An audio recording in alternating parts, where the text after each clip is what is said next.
Welcome to Block Talks, your daily microdose of health in Bitcoin. These podcasts are approximately 10 minutes, which is the amount of time it takes to add a block to the Bitcoin ledger. This block is sponsored by Finny21.com, and I hope it's helpful for you. And I hope by the end you feel it was 10 minutes well spent. Recording these is how I study health in Bitcoin, and it's sort of my way to pass on knowledge to friends, family, clients, and eventually my daughter when she's ready to learn about health in Bitcoin.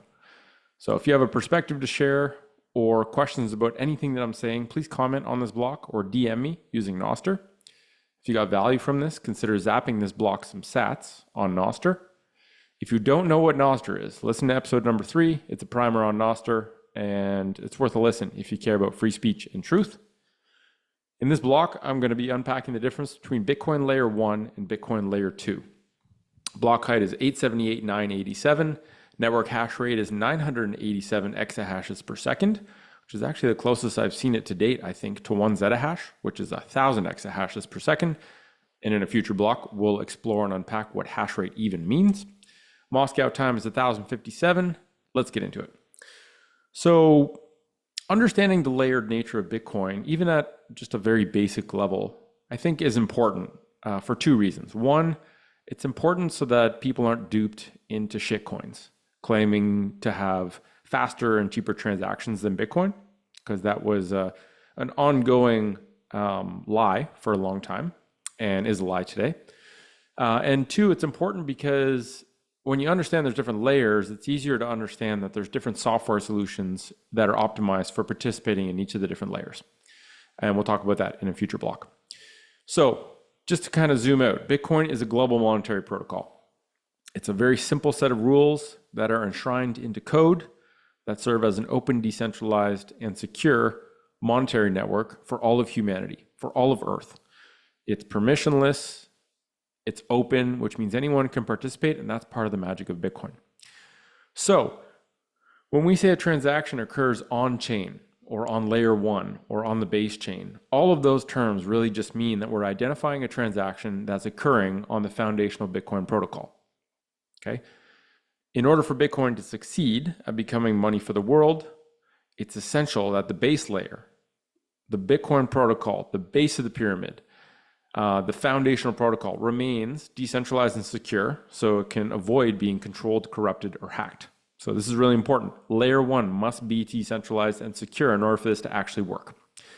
And in order to prioritize decentralization and security, the base protocol sacrifices scalability, right? The ability for this to go to billions of people is sacrificed at the base layer.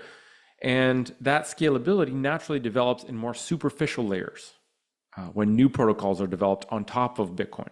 So it's like a layer cake, right? Layer 1, the base chain, the absolute basis foundation is the Bitcoin protocol. And then there's different layers developed on top of it independently so that experimentation and innovation can happen without ever disrupting the base protocol, which is super important that it remains decentralized and secure. So the benefit here of it being developed in layers is that layer 2 protocols can experiment and test new things without affecting the underlying foundational protocol, which is now too important to screw up and has been for a long time. So Lightning, if you ever hear the word Lightning Network or Lightning Wallet, Lightning is currently the most tested and reliable layer 2 protocol built on top of Bitcoin. And it enables scalability because it allows for a much higher volume of transactions to be done per unit of time for a tiny cost compared to the base layer, which has a limit of transactions per unit time based on the block size and 10-minute block times. Okay, so when we say a transaction occurs off-chain on layer 2, we're referring to transactions that occur on a secondary protocol like Lightning, which is faster and cheaper, but doesn't have the same assurances for decentralization and security that the layer 1 Bitcoin protocol offers. So I know that was a lot. Let's do a little recap.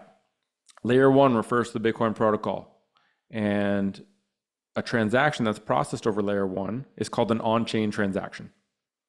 And at layer 1, Bitcoin offers decentralization and security, but requires slower transaction times and higher transaction fees in order to achieve that. And so layer 1 is what you would use to move larger sums of money or to secure meaningful amounts of wealth, like your life savings. So think of layer 1 as your savings account or your vault. It's not as convenient to access. You can't do it instantly. There's a fee associated with transacting on that layer, but it's much more secure. And then layer 2 refers to secondary protocols built on top of Bitcoin, like the Lightning protocol, like Arc. There's a bunch of them being developed and more will be developed, which is great because I think the best protocol will win and gain the biggest network effects. But right now, Lightning protocol is extremely robust and well tested. And so Lightning protocol offers faster, cheaper transactions, but doesn't have the same decentralization and security promises as the base chain. So layer 2 is what you would use to make small purchases, like a meal or a coffee. Zaps on NOSTR are a great example of what layer 2 offers, right? On NOSTR, just like you can like someone's picture on Facebook, you can zap someone on NOSTR. It's instant, free, in terms of being a transaction that happens right away for a small amount of sats in relative terms. So think of layer 2 as your day-to-day wallet for spending small amounts, or even like your checking account, right? It's way more convenient to access money in your wallet, in your pocket, than in your vault, but it's also way less secure. So layer 2 solutions and protocols enable innovation without messing with the critical base protocol, which works perfectly well and shouldn't be meaningfully changed without a lot of deliberate discussion amongst the Bitcoin community of developers and node runners. And, Bitcoin is a $2 trillion asset right now. And development and scaling of Bitcoin is deliberately done very slow and steady because it's essential that Bitcoin at the base layer, at the base protocol, remains decentralized and secure. It's critical and essential that that remains. So, Bitcoin's not trying to be everything. It's not trying to be necessarily how you pay for your coffee. I'm talking about layer 1 specifically. It's not trying to be how you pay for your coffee and how you store $1 billion.